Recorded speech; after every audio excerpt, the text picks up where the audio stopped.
Chapter 2. Communion Through Knowledge.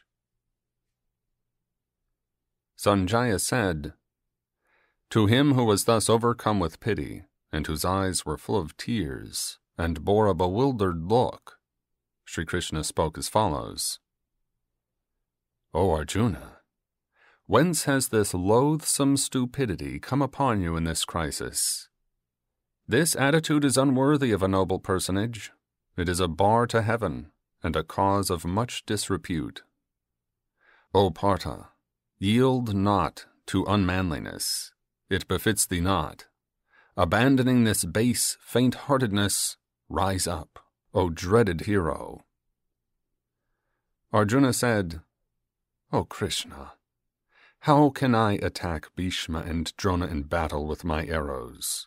They are indeed worthy of worship, O destroyer of foes.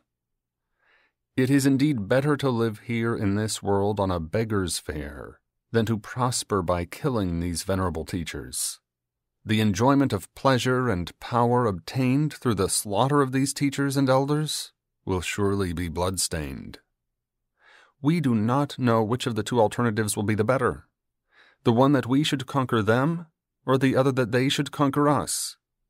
The men on the side of Dhritarashtra, standing arrayed against us, are the very people after killing whom we should not care to live.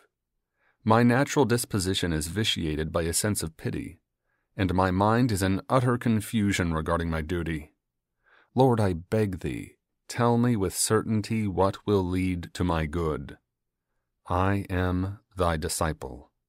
Instruct me, who have taken refuge in thee. I do not find anything that can assuage this grief which numbs my senses. Neither the unchallenged lordship over a prosperous kingdom, nor even the overlordship of all the devas can do so."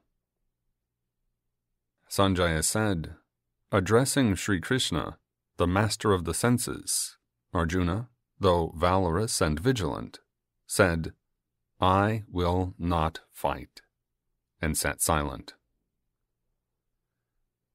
O king, to him who was thus sitting grief-stricken between the two armies, Sri Krishna said as if by way of ridicule, "You are moaning for those who should not be moaned for. Yet you speak like a wise man. The truly wise never weep, either for the dead or for the living. Never was there a time when I did not exist, nor you, nor these rulers of men, nor shall all of us cease to be hereafter. Even as the attainment of childhood, youth, and old age is to one in this physical life, so is the change to another body at death for the embodied soul.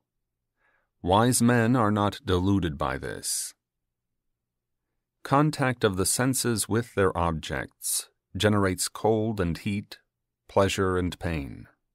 They come and go, being impermanent.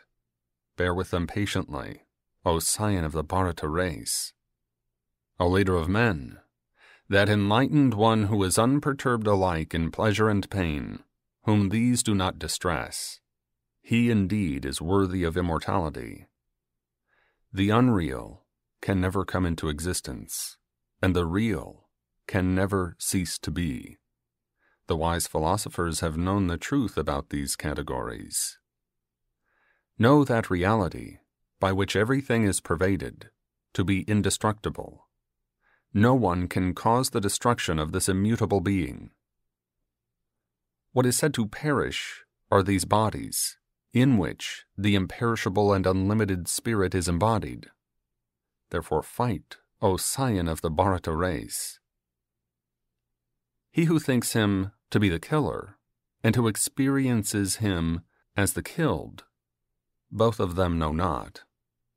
The self neither kills nor is killed. This self has neither birth nor death, nor does he cease to be, having been in existence before. Unborn, eternal, permanent, and primeval, he is never killed when the body is killed.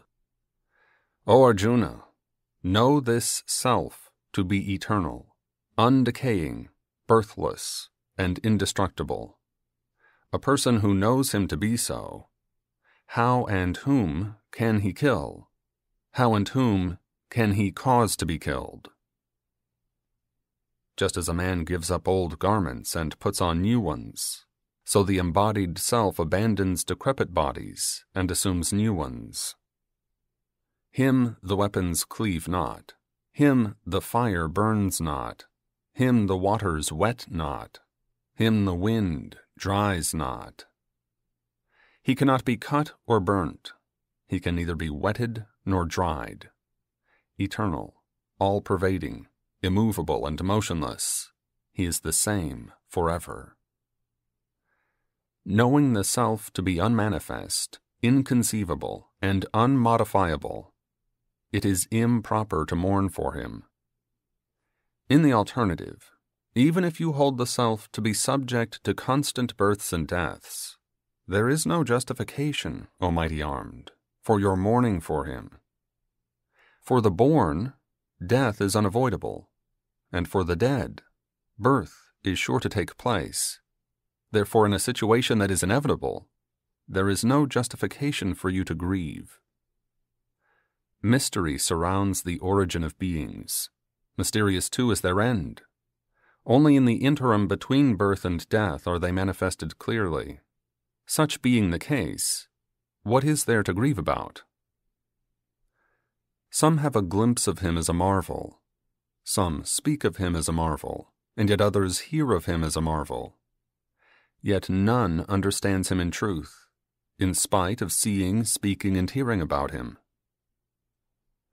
At no time can the spirit embodied in all beings be slain. Therefore there is no reason for you to grieve for anyone. Further, even from the point of view of one's own duty, you ought not to falter. There is no greater good for a kshatriya than what a righteous war offers. O Arjuna, that kshatriya must indeed be a happy man to whom comes unsought a war like this, which is an open gate to heaven. If you do not take part in this righteous war, you will incur sin, besides failing in your duty and forfeiting your reputation. Besides, everyone will speak ill of you for all time. More poignant than death is disrepute to a man accustomed to be honored by all. The great car warriors will consider you as having fled from battle out of fear, and you who have been the object of their respect will be despised by them hereafter. Your enemies will indulge in derogatory speeches against you, belittling your prowess. What is more painful than that? O son of Kunti, if killed in battle, you will attain heaven. If victorious, you will enjoy the kingdom. Therefore arise, resolved to fight. Treating alike pleasure and pain, gain and loss, victory and defeat, be ready for battle. Thus you will not incur any sin. O Arjuna, what has been declared to you is the truth according to the Samkhya, the path of knowledge. Listen now to the teaching of yoga, the path of selfless action combined with devotion, by practicing which the bondage of karma is overcome. In this path of yoga, the path of selfless action combined with devotion, no effort is lost due to incompleteness, and no contrary effect of an adverse nature is produced due to failures. Even a little observance of this discipline saves one from great fear.